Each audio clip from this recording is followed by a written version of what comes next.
Now, when I came to prison, I was like, okay, let's go all in here. I put myself, I want to go to that section, Osasto, that I can, because the dangerous section. Yeah, because the doors are open till 9 o'clock.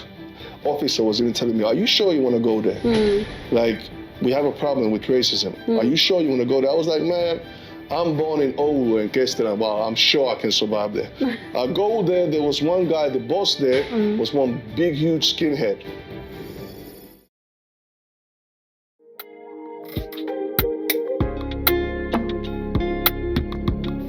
Are you looking for a safe space? A place where you can feel seen, heard, understood, and valued? Welcome to Chat with Miss D. My name is Diana Mansoure.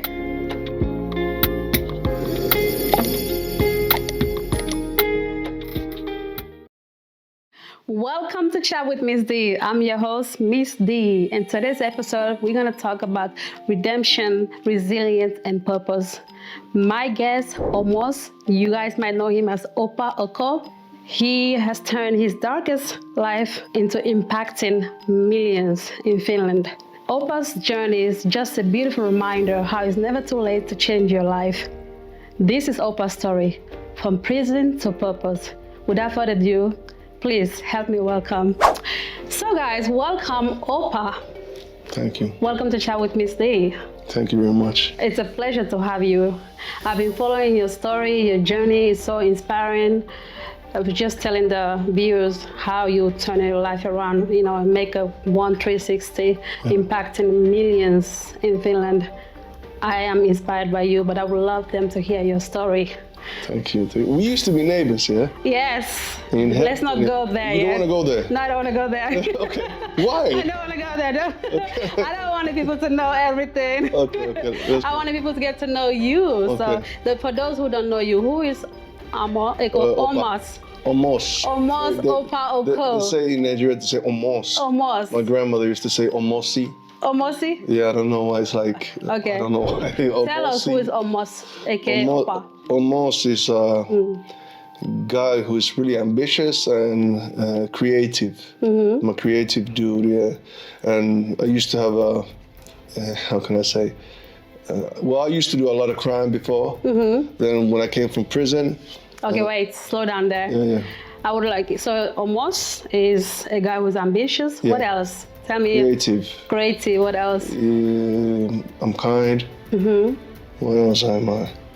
He's a motivational speaker, by the way. He doesn't know it yet. Maybe. But more or less, I think the biggest thing with me is that I'm creative. Yeah. Plus, I know how to move.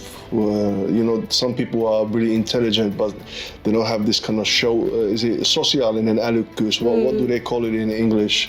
Like, they don't know how to move and work with people. I think I'm good. Interacting with people. Yeah, I think I'm quite good in it. Yeah, and I think you're also outgoing kind of personality. Yeah. So that's how, with somebody who knows you, that's how they will describe you. Almost is very creative, very sociable, very impactful. Yeah, ambitious. When I say something, I usually do it. That's the thing. So you mean what you said? Yeah, but I think there's a more or less a Finnish thing, and there's a thing from even the Finnish criminal world. They call it yhdet puheet. It's like when you say something, you have to stand by it. Yes, and there's a thing with me. I'm that kind of dude. Okay, have you always been this way? I want you to take us to your childhood, Yeah, I've been this way because my mom is like this. My mom is when my mom says something, it goes like that. I can always trust when my mom said I would do this. It will happen, but Nigeria people, they are different now. So for those who don't know, Opa is half Nigerian and half Turkey. So my mom is Turkish, my dad is Nigerian. Yeah. My mom is really. She says something, it happened. So what about if your dad says something? Well, my dad is a motivational speaker, but then I love my dad, but there's cultural differences. I've seen there's there's differences. Yeah. Okay, so there you have it. You already know who is Opa somehow. Now, so I would like you guys to know. I actually wanted to know Opa as a young boy before you went into a different life direction when you're grown up, adult. Take us back in your early childhood. How was that like, growing up in Finland? I used to live in small villages. My mom used to be a kauppias. What is kauppias? You know, these kind of people. My mom used to work in a shop, K-market. 1K market, then after that is 2K market, after that is 3K market, then comes a bigger one like city market. So my mom first of all came to Turkey with my dad, came from Turkey with my dad to Finland to study in university. Then they split up. We stayed here because my mom is from my grandmother is more or less like this kind of old school Muslim and more or less racist. So my mom didn't want to go back to Turkey because of the situation back home. Yeah. Yes. So we stayed here, and my mom, first of all, wanted to become a cleaner in K-market, but she couldn't because she didn't speak Finnish. But somehow she became then the kauppias from one. The salesman. Kauppias like is the kauppias. Mikä on kauppias? Kauppias is like the owner of K-market, but in K-market is Kesko is the one giving all the foods and giving the rent. You get it? I get it. So more or less, that we went to a small village in Kestila, lived there. How old were you then? I was like 3, 4. Okay. So we went to Kestila. There's a small village, only like Is it somewhere in next to Oulu? Oulu. Yeah. Okay, So there's only white people there. Okay. And that time in the 90s, is even studied that 51%, even more, thought that like Africans or people from the Middle East, they cannot like, miten mä sanoisin tämän? They don't belong to a European society. So more or less, if you can just imagine, that's in Helsinki. I think they make the study. So I was living in Oulu. That place was a little bit rough. There was a lot of skinheads and whatever there. But I was living in a village. There's no white people, but I was young that time. So sometimes, obviously, they called me the N-word. The N-word. The N-word. A lot. How old were you when you got called like? Well, since I was a baby, man. Not a baby, like 4. Did you understood then what it meant? I just remember that it felt bad. It felt really bad, yeah. Because obviously, that's the reason, like my name is Omos, but people call me Opa. I remember even my name, I used to be ashamed of it, like Omos. People were writing, my name is Antti.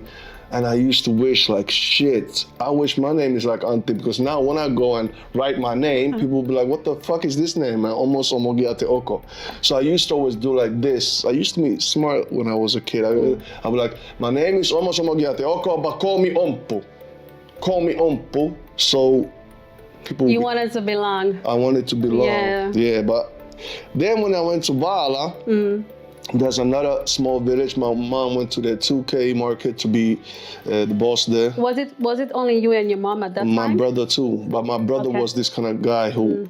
Was your big brother or little brother? He's my big brother, but he was more or less this kind reserved. He was more reserved. reserved. He went to his games and this kind of thing. But I was like fighting bullies. Not really always fighting, but like, well, I used to fight bullies, yeah. I used to fight bullies, but usually the biggest bully or the guy who was the first one, like, halusi ottaa mukaan kontaktia, became my best friend.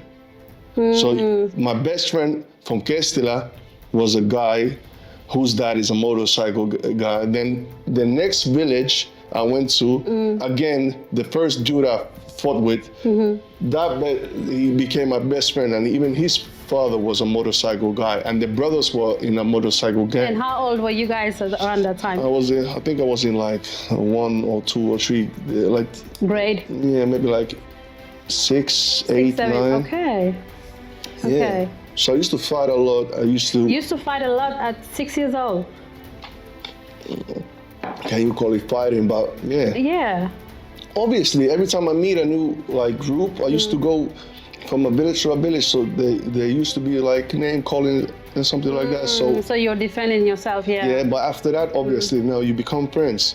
But it's funny in these kind of villages. First of all, you become friends. Then all of a sudden, you become like a star there. Everybody wants to come and see you. Or, you know, like, have you seen Chinese people when they see a black guy?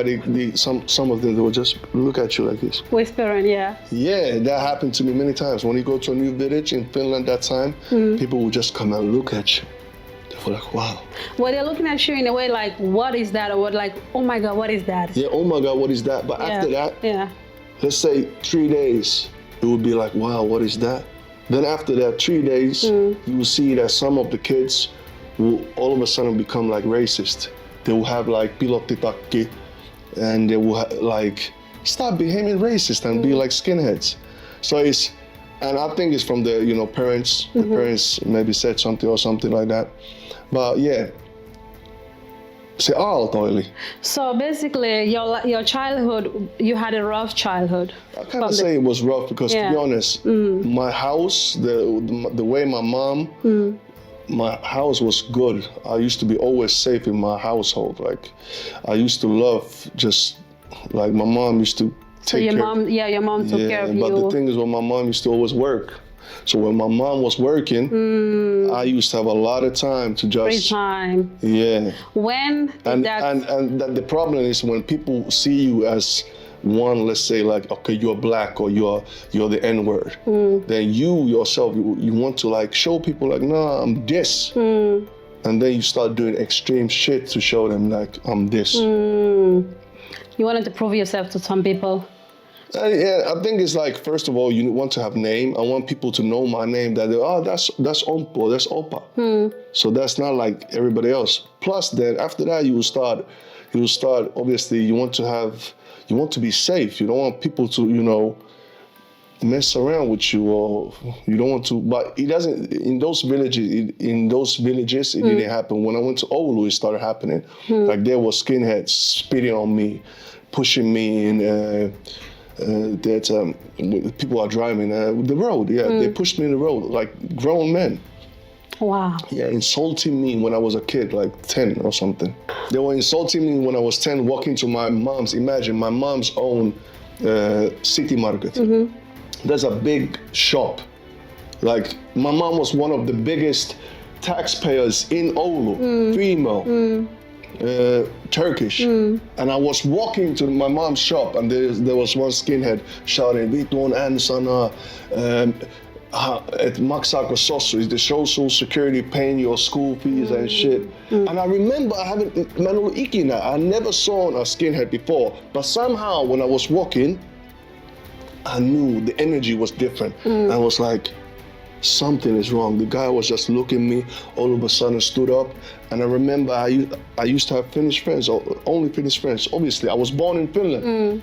All my friends used to be white. And I remember that day, I saw all my Finnish friends, they just like watched all this shit happening. They never defended you? They didn't say nothing. Obviously, they are kids. None of them defended you? No, none of them. Obviously, they're kids. They always start shocked just looking. But I remember, I was like, okay, I'm alone in this situation. These people, they are not helping me. I'm alone. No worries. I went to my house. I went to my mom's place. Then after that, I went to my home. And I'm not even sure, did I tell my mom about this? I'm not even sure. You never told her? I'm not sure. I don't think so. Maybe I just kept quiet and just continued my life. But after that, that day, when I was walking in Finland, they call it sipuli. I was walking with my Finnish friends. I remember all of a sudden I hear saatanan ansana. Like fucking you can say N-word. But I've been hearing my whole life, man. That's the. I was walking, all of a sudden I hear that shit. Then I was like, okay, there's some people behind me. I don't know who they are. I'm a small kid, I'm like 10. Taisin olla kolmosluokalla. Mikä on kolmosluokkalainen? Yeah. It's like 10. Yeah, it's like 8, 9, 10. Yeah, something like that. Maybe like 4. Fourth because grade. I think so, because I came to Oulu when I was like 5 or 6. So but I remember I'm like 10 or 11, something like that. But a kid. How she's a kid, yeah? Yeah, she's a kid, yeah. Yeah. I'm walking around, all of a sudden I hear this kind of thing. Then I hear somebody spitting like on me. I was thinking, man, I'm not sure they will spit on me. Then I see somebody. Were you walking by yourself? I was walking with me and my friends. Okay. They spit on me, then they did like this, put tuhka. Oh my God, ashes. Ashes on my head, and after that they pushed me in the road. I remember this one. This is what I remember. After that, then one of my friends, Yona, Yona is now somewhere in mental place because he killed another my friend. But that time we were all young, wasn't like doing any gangster shit. But I remember my friend told me like, "Opa, et sun päälle on suljettu. They spit on you." I do like this. I watch the spit on my hand. Grown up men, like 20 something. Then after that I went. You need to like laugh it off, like, oh, well, what can I do? Like, then you go, start cleaning myself. I went to Stockman or somewhere in Oulu. But I remember that time, I was embarrassed. You understand? I was. You just played cool. Yeah, I was playing cool, but I remember I was like, fuck. Then after that, slowly but surely, I started like hanging around with more or less this kind of people. Who are like foreigners. There wasn't a lot of foreigners in Finland, in Oulu that time. Yeah. And everybody who was a foreigner in Oulu that time, even if you were Chinese, Iraqi or black, they used to call all us like the N-word. All of us. Wow. So there was one Vietnamese guy, I even remember their name. There was like 3 Iraqi guys who are really Iraqi Christians. And then there was like 1 Kurd or something like. Then some Sudanese came later on. One of who died a little while ago, you know. Yeah, yeah. I started hanging around with them, and with Finnish people who are more or less like, you know, hoppareita, hip hop fans and this kind of thing, and who used to be violent. And the reason is At because. At what age? This whole thing started? 12. Around 12. Yeah, Okay. I started drinking and fighting and like. Around 12. Around 12, I started being in the street. You started drinking and fighting because. I wanted to have a name. I wanted people to know like, oh, this is this guy. So back then, when you, I was a cool village boy before that. Yeah. So you who just wanted to watch SmackDown.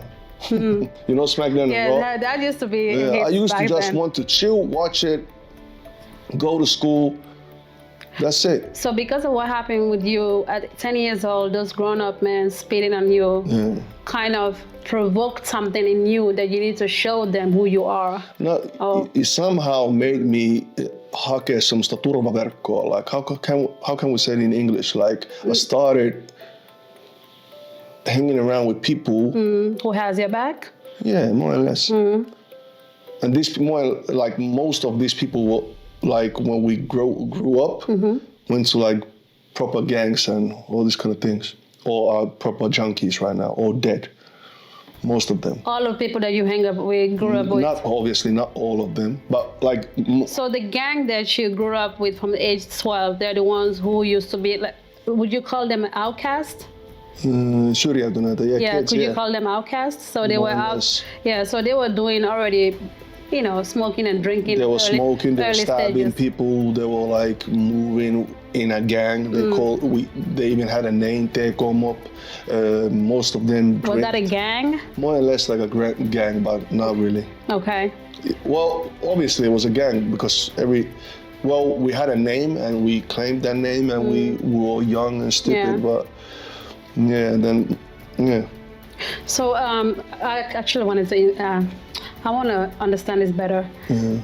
Did you have any like positive people around you, like positive people who influenced your life back then, or did you felt like those group of friends are the only thing that make you feel proud to be who you are at that time? Yeah, more or less. Because you remember my school, I wasn't good in school too, so all this combined made me. So those friends made you feel safe, made you feel respected, made you feel like you belong in that group. Exactly, okay. That's really important when you're a kid. You feel good. Okay. And plus, I remember that day when there was again a day when me and then there was some Iraqi guys, and we were just chilling there in Oulu. I remember somebody called again, Pitun and Sana, whatever, and I remember I was thinking, okay, it's again attack to me personally. Then all of a sudden I saw like everybody was like, yo, what the fuck, and da da da, and I was like, man. Now you have your group. Yeah, now I belong to this. Now you belong. And that's the reason till this day, I'm half Nigerian, I'm half Turkish. My dad is Nigerian, so I'm Nigerian, obviously. But I was raised by my mom, so there's a lot of things culturally that I'm not that Nigerian because I eat Turkish. I was raised by my mom. Yeah. But at the same time, I'm really Finnish. I was born in Finland. Yeah? But I consider myself as a ulkomaalaistaustainen suomalainen. You're bi-coastal or Afro-Fin. Yeah, I'm an Afro-Fin. Yeah. That's how I think about myself. But obviously, if I'm in Nigeria, I need to say I'm Nigerian because my dad is Nigerian. You're mixed, you're both. Yeah, but there's a cultural difference because, like me now, even though I'll have kids in the future, my kids, I want to give them a Nigerian name because my dad is Nigerian. Okay. My family tree is from Nigeria. The way I move nowadays, when it comes to my work or whatever, is Nigerian. You're proud to be Nigerian. I'm proud to be Nigerian, but the fact is, I was raised in Finland. I love Finland. I would love to live like half maybe in Nigeria, but this is my place. That's who you are. Yeah. Opa, I want you to take us back when that journey started for you. Your first trip to prison. At what age and what led you there? I came, I was a really wild kid, so my mom kicked me to Nigeria to my dad. Then after that, when I came back, I was like 18. You were at what age when you went to Nigeria? Like 15, 16. And you were there for how many years? They took my passport, man. My dad just took my passport and said, you're not going. Listen now, kids. They kept me there till I was like more than 18. I was like, man, this is like kidnapping, you understand? So you were there for 3 years? Yeah, they just kept me there, man. They just kept me there. You're not going nowhere. That's what we do when you misbehave. Then after that, I was like, even in Nigeria, I was like, fuck this. I was just doing what I wanted. Because before... So you didn't learn your lesson? No, I didn't, because you need to remember that, I can say like in Finnish, se siemen oli jo asetettu. That's when I was 12, from 12 till like 16, I was just doing whatever. I didn't go to school, I didn't do nothing. I was just more or less in the streets, just doing silly things. Obviously, sometimes there used to be times I used to maybe chill and watch South Park and play games, but more or less, I was always doing... So from 12 to 16 years old? More or less, I was always in... What were the silly things that you were doing? Stealing, fighting, drinking, not going to school, using drugs, not hard drugs, but, you know, well, there used to be mushrooms in Oulu. Used to point, like you can even go to the fields and get mushrooms. They call it silokki. You started really early. Yeah, I have a paniikkihäiriö. Because of that? I got it from that, yes. It's crazy. Oh, I once took it and I had a bad trip. A fucked up trip. I was like 14, I was like 13. Now I was like 14. Yeah. I had a fucked up trip. I saw like demonator, like it was fucked, and I remember being like lost, even though I know Oulu, like obviously I know Oulu, I was born there and I know the whole place, but I was lost. I was peeing and seeing candy and whatever. I was like on another planet. Then when the trip came down, I was like, something is not right. I was feeling somehow like sumunen. What is this, soggy? Soggy somehow. Somehow, but Soggy. Yeah. Then all of a sudden, when I went to my school. I went to my school, took some food. This is like days after, like let's say 3 days after. I was feeling the whole time. I was feeling like something is not right. I'm feeling like this. So 3 days after, you still had the infection. Yeah. I was feeling like somebody's gonna come and like, you know, say that time.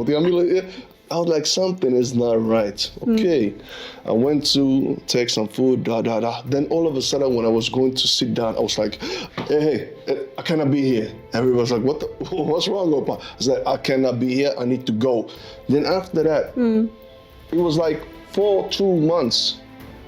Let's say 2 months straight. I was just panicking. Just panicking. I was like, okay, now I'm in schizophrenia. I have schizophrenia or something. I'm in psychosis or something. But now it's a panic attack. So like panic hysteria, like panic. I don't know what's hysteria, but they gave me the diagnosis when I was in prison. Because after that. So from that day on, you still have it? Not obviously now. Yeah. But if I have it. It doesn't go away. You know, some people have a panic attack, it will go away. My own is this kind of thing. If it comes, it will continue to stay until I get like, let's say, medication for it will come down. Then after that, again, I can just be normal. I will never get a panic attack, like, and it will go down. Like I go to shop, no. Like now, last time I got 9 years I got a sentence for 9 years in prison. Yeah, but don't go there yet. I want you to take me back to the first time you ever experienced I went. Yeah, when you went to prison. The first time? Yeah, first time. And what did you do? Drugs, obviously. I came to Finland, came here. So after Nigeria, you were there till 18 years old? Yeah, and then I came here. I was here for a little while, saw a guy who said he's rich or whatever, I was watching the guy, what's the guy doing? Then I saw he was selling coke. That time people weren't selling coke here in Finland. He sold a small bag for 150 euros. I was like, okay, I want to do this.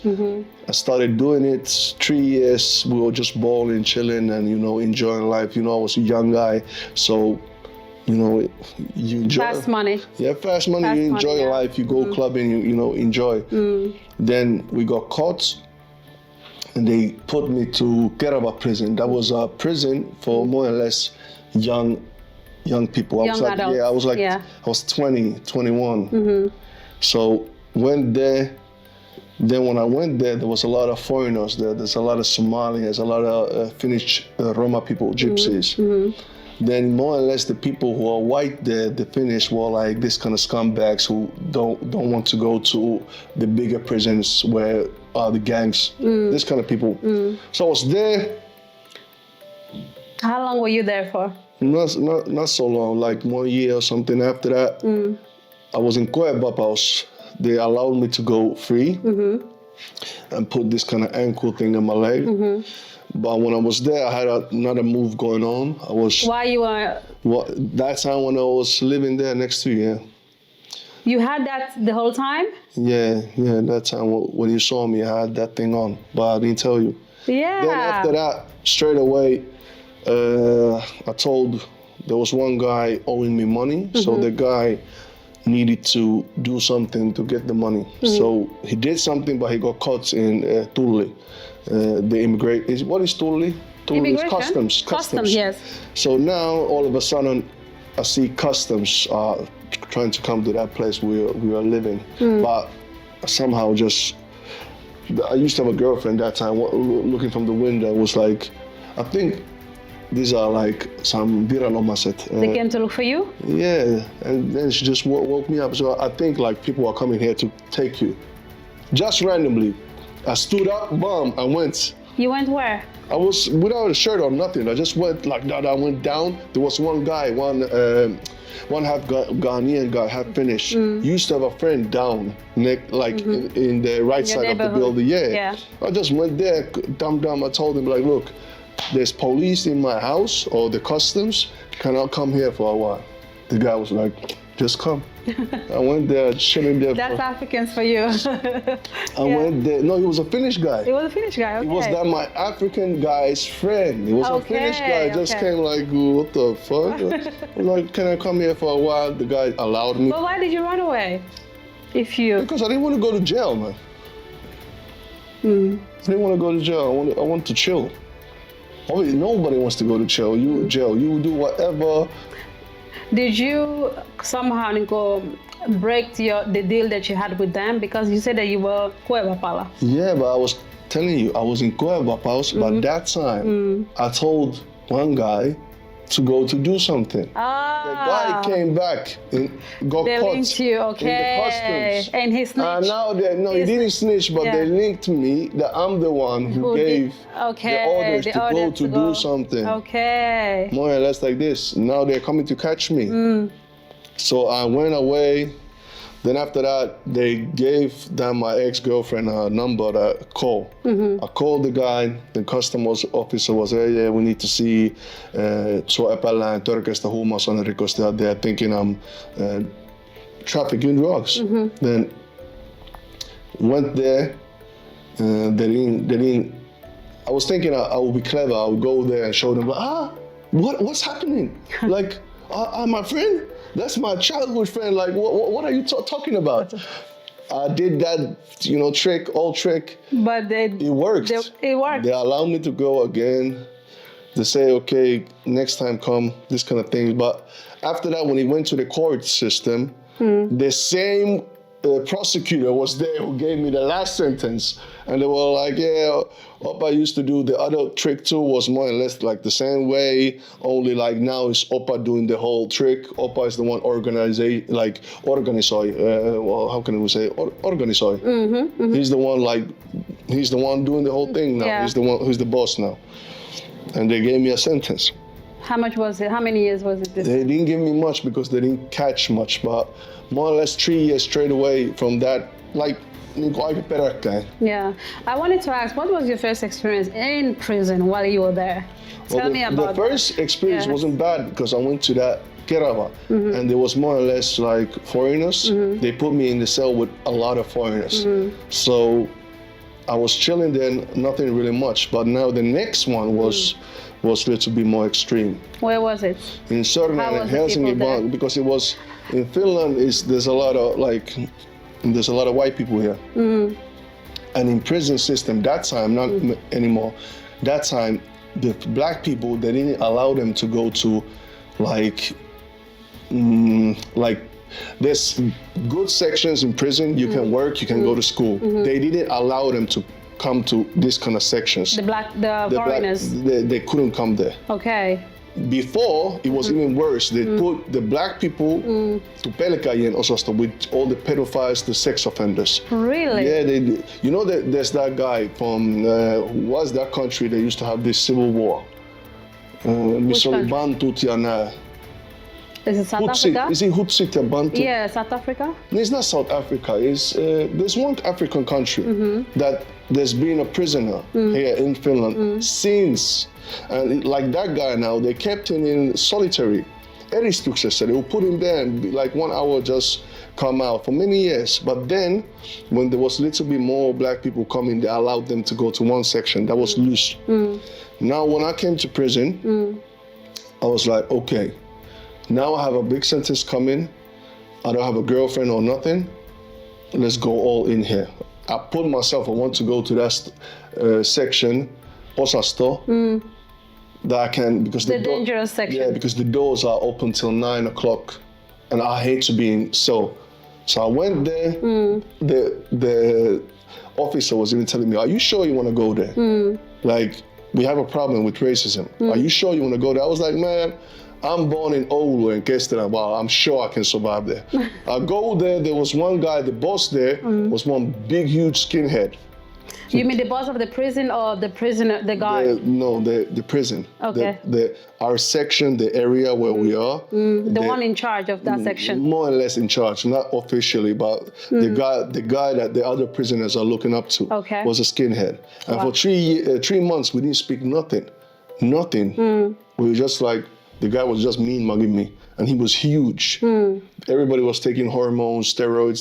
The guy was huge, like 125 kilos. But I think because I was so confident going there, people were like, who the fuck is this guy just coming here? And when I went there, I was even smiling because I was thinking, man, I was dumb to come here. Now these people are going to kill me. But they were looking at it like, this guy is crazy. Confidence, This guy is crazy, just walking here and smiling a little bit. Because one guy told me after that, they were thinking like I'm a little bit arrogant or something. But I was there chilling, then after that, little by little, they took me in. There was fighting, I was fighting there with people. Then all of a sudden, you see that I was in a good position. What was the craziest thing that ever happened to you in prison? Or what was the craziest thing that you saw happen in prison? Nothing really happened to me in prison. I was doing more or less the bad things in prison. You were doing the bad things in prison? Yeah, to be honest, yeah. I was the one doing the bad things in prison. Nothing happened to me. I was like... So you became the boss? Yeah. What were the bad things you were doing in prison? Well, a lot of violence, a lot of like drugs, not using it, but you were selling? I don't know, but something. Okay. A lot of bad things happen in prison, but the worst thing I seen myself that I was shocked. I used to have a friend, and my friend's brother, senior brother, and the father was there in prison. Your friend's brother and the father. And they were using drugs together. And I was like, what the fuck?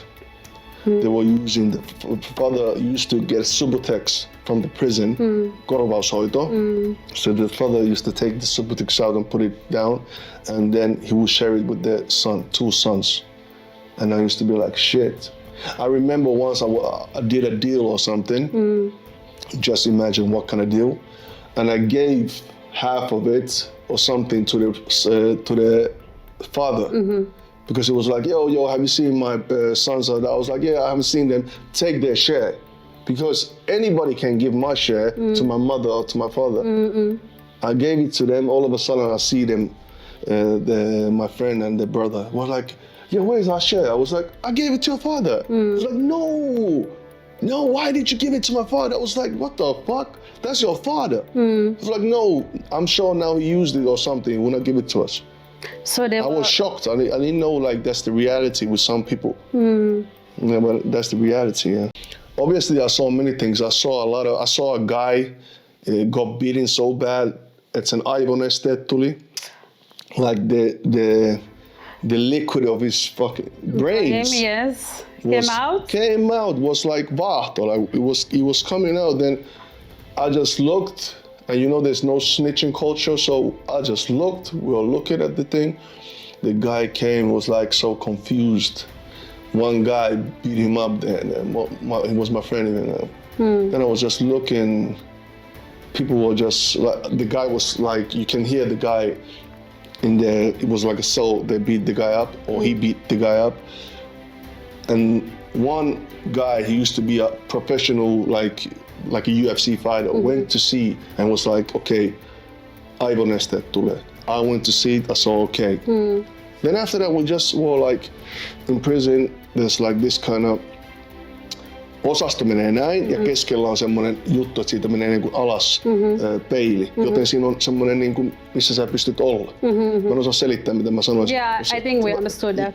Yeah, so the whole osasto, we were just there like thinking like, this guy's gonna die. Did he die? He didn't die, but he got a lot of damage. I know the guy now because sometimes he's out. Yeah, I see him in Järvenpää. He cannot hear, he's a little bit confused and this kind of things. No. Yeah. But I saw a lot of fightings. Even that guy who beat the guy, I saw when he got fucked up. People tried to stab me in prison, but I did a lot of. You defended yourself.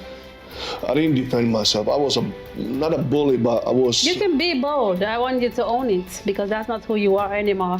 So. Well, I used to fight a lot, not fight a lot, but in prison, you need to like have a reputation, so they will allow you to be. So now when I went there, first of all, I was the first black guy in that section. Okay. Then after that, I was cool. I was calm.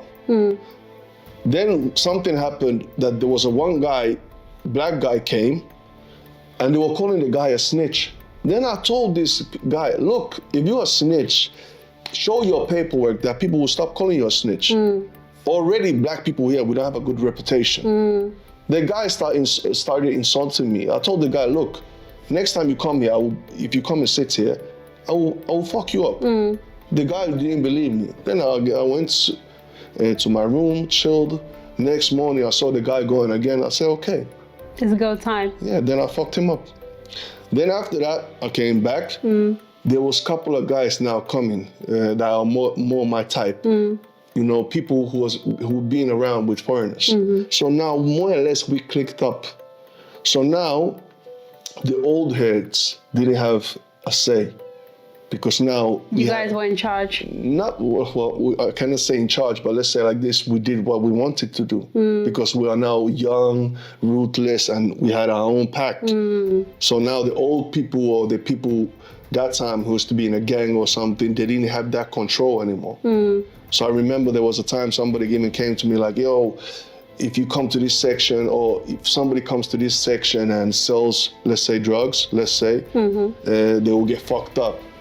Before you would be like, okay, but now you'd be like, who fuck up who? Like, yeah, that's a good statement right there. But so it went. How long were you in prison overall? For how long? 6 years, altogether I've been in prison. 6 years. Yeah. Okay. While you were in prison, when did you realize that this is the time I need to make change for myself? That was then when I got 9 years sentence. From the sentence I got is that I was now like it was like organization, that I'm the head of the organization. Then when I went to prison, this time I was like, my whole thing in like civilly was good. I had dogs, I had my own wife, everything was like so good. And I was sad to be in prison, but I was used to that fast money. But even that time when I was out, I stopped using drugs. There was a time I was using coke. I stopped it. When I went to Kilo, and they told me I would get a big sentence, I didn't stop smoking till this day. I haven't been smoking. I stopped so many things, and I decided like, okay, now it's enough, because now they gave me 9 years. I was 29, and after that sentence, I'd already been in prison for 10 years. Just service prison. So what happened with that sentence? There was a lot of things they gave to me that wasn't really my own. There was 2 guys making deals, but they were saying that I'm the boss. I'm the one who's in charge. Behind the whole thing. I'm the one who's always getting commission from all the drugs. But it wasn't like that, because even that time they were doing their own deals. I was even in prison that time for a gun charge. So really, they were just doing deals together, and the other one was just thinking like, okay, should I give my brother something? Because this is his connection. Should I give my brother something? I wasn't there telling her, give me something. So now when I went to Karayawakers, they gave me 9 years. You are the boss. But when I went to Hobby, I told them like, look, I can't even go to a lie detector. I don't know half of these people here. I was in prison when all these deals happened. I don't have no clue of these deals, what's going on. There was a lot of like 1 key of amphetamine, Subutex, all these deals. I will tell you, okay, this is my link. I was trying to do this kind of deal that will benefit out of it. But something happened, I'll go to prison. Now you have the contact already for this guy. And you yourself, by yourself, without me telling you, contact him, you will start contacting him. You understand? And doing business. Yes. And they are trying to make now me. It was you, yeah. Yeah. But now in Hobby, it came down, boom. All of a sudden, I got only 4 years sentence. After 6 months, I'm getting free. So you got your sentence reduced from 9 years to 4 years, and then you said from that 4 years you only said 6 months. No. From that 4 years, I was in prison for like something like 3 years. 3 years. Okay. Then after that, I was already writing the book. I was already in my change. So within that 3 years, while you were in jail, in prison, was that the time you were thinking that this is time for me to change my life? Yes. Turn my life around? Yes. Okay. And when you came out from the prison, what was the first step you took towards changing your life? First step was when I was in prison already, I started contacting people about books and ideas. The same, the good things I used to have in doing, bad things, I just used them to do on normal, laillisia, legal things. And all of a sudden I see like things are going good. People liked my story, people liked the contacts I had. I had a good reputation in prison, not being a snitch or whatever. So many people, like you see me doing documentaries, they like to talk with me because they know like, okay, this guy is legit. So I just started doing that.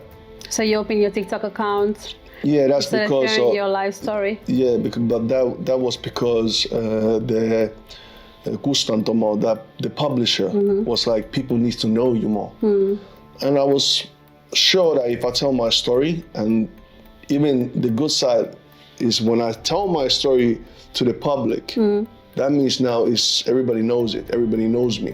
I cannot go back to that bullshit. So basically the people keep you accountable? More or less, yeah. Yes. More or less. So when you start sharing your story, but before you start sharing your story, you already said that you have already made a huge change. You stopped using all those things that you started using way back when you were young, smoking, drinking, using drugs. You stopped all of that. Actually, if you guys haven't followed him yet, please follow him. He's doing really good job by impacting, especially the young kids. Talking about young kids nowadays, you know, these Finnish young men, they're idolizing the so-called famous word, roadman. I don't know if you know. Obviously. Why do you think roadman culture is appealing to Finnish, these teenage boys in Finland? Let me answer this one in Finnish because the question needs to be answered properly. Okay. Mä oon sitä mieltä, että se on vähän ristiriitasta tääkin esim. Että mulla on näin paljon näkyvyyttä, mulla on näin paljon huomiota. Minkä takia? Sen takia, kun mä puhun mun menneisyydestä. Ja true crime on tällä hetkellä tosi buumaava aihe, tai siis genre kirjallisuudessa. Mä oon tehnyt elantoni myös mun menneisyydelle, joten se on ristiriitasta varmasti hyvin monille. Joten jos me mietitään nyt näitä nuoria, nämä roadman-aiheet ja että miksi niitä kiinnostaa. Mä uskon, että jotain nehän hyötyy siitä ja saa siitä, että ne lähtee tekemään tämmöistä. Me katsotaan monia artistejakin, niiden aiheet, mistä ne räppää ja ne on saanut miljoonia näyttökertoja, on jotain shänkkäämistä tai jotkut on jopa saanut kokonaisen uran sillä, että ne puhuu jostain niiden aikaisemmasta shänkkäämisestä tai huumekaupasta. Joten jos nämä idolit, mitä me idolisoidaan, on semmosia, jossa on tätä kriminaalikulttuurin ihannointia, niin totta kai se näkyy sitten meidän nuorissakin. Yeah, well, I get it. I get it. You think social media has a lot to do with it? Obviously, the biggest impact. And if you let's say idolize people who talk about criminality or if a culture accepts criminal activities or idolize this kind of people, you will see it in the people itself. You will see that the people too will have ne ei ole niin, ne alkaa itsekin omaksua semmoisia tämmöisiä rikosmyönteisiä käyttäytymismalleja. And they think it's okay. Yeah. If you could go back in time, what advice would you give yourself then, now that you're grown up? Now, no. Yksi juttu that I usually say when I go to speak to schools or something, that arvosta itseäsi. Appreciate yourself that much, that sä et alennu siihen, että sä meet rikolliseen maailmaan ja sun kollegoiksi tulee puljukot ja narkkarit, semmoiset ihmiset, jotka ovat syrjäytyneitä tästä yhteiskunnasta, jotka ei ole pärjännyt tässä yhteiskunnassa. Appreciate yourself that much that you want to be with successful people, not with people who are like losers, to be honest. And to be honest, in prison, the people there are junkies, they are drunkards, they are people who don't have no tämmöistä itsekontrollia in their life. That's the reason they are there. 95% of people, and they're going to be your colleagues. You don't want that kind of people. Mä oon monesti puhunut siitä, että jos on semmoinen ihminen, joka haluaa tehdä tommoista, että saa nopeasti rahaa, niin like cryptos, you should go to cryptos and try to make it that way. Whatever. You have so many opportunities nowadays because of internet. että elä limitoi itses noin alhaisen. Elä mee riman ali. Susta on muuhun. But that's true. That is true. That is Sä true. tavallaan pistät itses. Believe in yourself. Exactly. Believe in yourself and your abilities. Yeah. Yes. So he wants to live a lifestyle because of the wrong choices, wrong friends, and also not, having that support system. But now, like he said, if he would do it back, he would believe in himself. He will appreciate himself. I'm trying to say that the fact is that these kids who go to this kind of roadman lifestyle, let's say sell drugs or whatever, they do get this kind of, ne saa sitä huomiota. Is the truth. Is that the reason why they, end up with that roadman culture because why the hell because else? of attention? I think so, because of attention, because of As a parent, what advice would you give the parents out there, with teenage boys, especially, you've been a teenager once and all that. What's the kind of advice you would wish your mom could have gotten, maybe to keep you in a different road than you were? What advice would you give I those don't know. parents? Mä uskon, että ehkä sitten siinä on myös sekin, että lapsesta asti ehkä kannattaa antaa paljon huomiota sun lapselle, että sille ei tule pakollinen tarve saada ulkopuolista validaatiota. That part. Maybe that's the one. Yeah.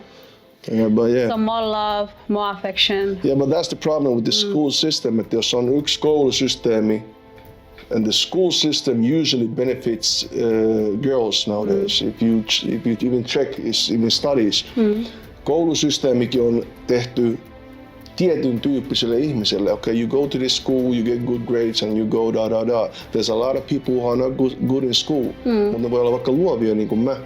Now when we go to school, me tajutaan, että we suck. Ja meillä tulee koko ajan se vaan I suck.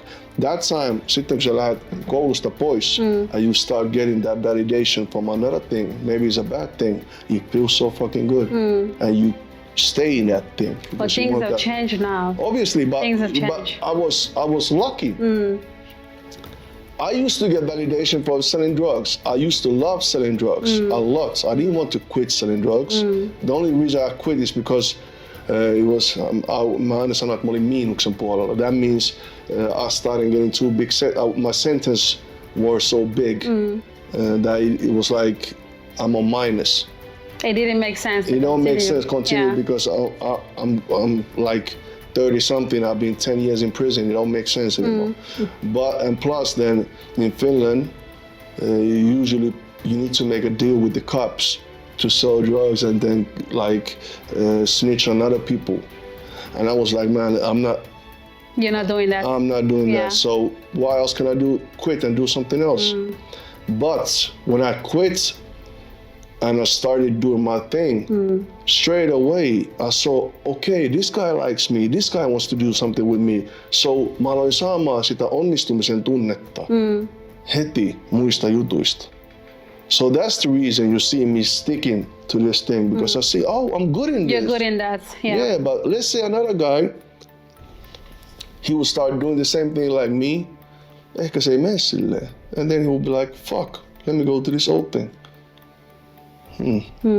So in another word, what Opa is trying to say that we are all, gifted in different areas. Yes. And the reason why he felt like he was good in that area because that's where he got his validation from. But I felt like if your mom or somebody else took their time to really validated those things that you were good at from childhood, you would have had different paths. Maybe. Yeah, but also, I'm a huge believer in God. Sometimes God puts you in a situation to change you. Exactly. And now look at you, you're there impacting people.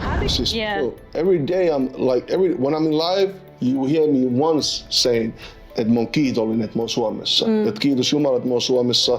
Then you hear a lot of Finnish people, fuck Finland. I love Finland. I love Finland. Mä tiedän, että täällä on epäkohtia. Mä tiedän, että there's a lot of things that we could, make better. But I love Finland. I do love Finland a lot. And Finland loves you too. Okay. Finland loves you too. I want to ask you one last question before we wrap this up. I want you to look at the camera. Imagine there's a group of boys right now, you know? Yeah. In that situation where you were back then, 12 years old, 6 years old. You went through all that discrimination, bullying, racism, and all that. And your life was a testimony to where you are right now, you know? Now, those boys are in your situation right now. I want you to speak to those boys, to send a message out there for those boys, because this purpose is to motivate and inspire people who were like you in that situation, but they don't have the strength to live that lifestyle because, as you said, they need validation. Yeah. Yes. Mitä viestiä sä haluat jakaa nuorisolle? Mä varmasti sanoisin näin, että uskalla olla rohkea, elä välitä muiden mielipiteistä, tee sitä mitä sä rakastat, koska silloin on oikeasti ainoastaan väliä. Jopa sillä, mä oon pakko muuten sanoa tämän, koska mulla on ollut 2 tosi vahvaa vanhempaa, jotka on aina niillä on ollut omat mielipiteet ja nää. Ja lopussa mä oon oppinut siihen, että mä en kuuntele edes välillä muiden mielipiteitä, kun mä tiedän tasan tarkkaan, että mitä mä haluan tehdä. Sun pitää olla yhtä lailla tietää tasan tarkkaan, että mitä sinä haluat tehdä, ja sä teet sitä, et sitä mitä muut tekee. Ja sä teet sitä ihan niin kuin sä olisit psykoosissa sen asian suhteen, että sä oot niin varma siitä sun niin kuin toiminnasta, niin mä lupaan sulle, että se tarttuu muihinkin. Mä oon huomannut sen many times that I've been so, mä oon ollut niin sekaisin jostain asiasta, vaikka että I'm gonna do this. Ja mä sanon sen ääneen. And I believe, mä uskon siihen mitä mä sanon. Se tarttuu sun ympäristöön ja yhtäkkiä sä huomaat, että kaikki on silleen, hei, se tulee tekemään tää. Mutta siinä pitää olla myös sitä, että sä pidät sun puheista kiinni. When you say something, you do it. And that's the thing with me. When I say something, I do it. That's the reason. If I now tell people, I'm going to do this, I'm going to Palestine, I'm going to do... So let's say I would tell people I'll go to Palestine and do this and this. Everybody would believe straight away he's God. That's true. Because of your word out there. Yeah, and that's the thing. You need to believe in yourself. Believe in yourself. Yeah, but that's not even a joke. That's like satapinna. Believe in yourself so much. Ladies and gentlemen, this was inspiring to me, and I know it's going to be inspiring to you guys. Opa, I would like to thank you for tuning in. Thank you for your inspiring story. This was truly inspiring. I mean, we're friends, but yeah, we went so deep. Thank you so much for coming to chat with Miss D. This won't be the last time though. Anytime. All right, guys. So there you have it. This was From Prison to Purpose with Omas, aka Opa. The story was incredible. The advice that I have for those boys out there: please believe in yourself. Know you are worthy. Know that you got somebody who loves you. You don't need to get validation by becoming a roadman or whatever you want to become. You are enough. Till next time, this was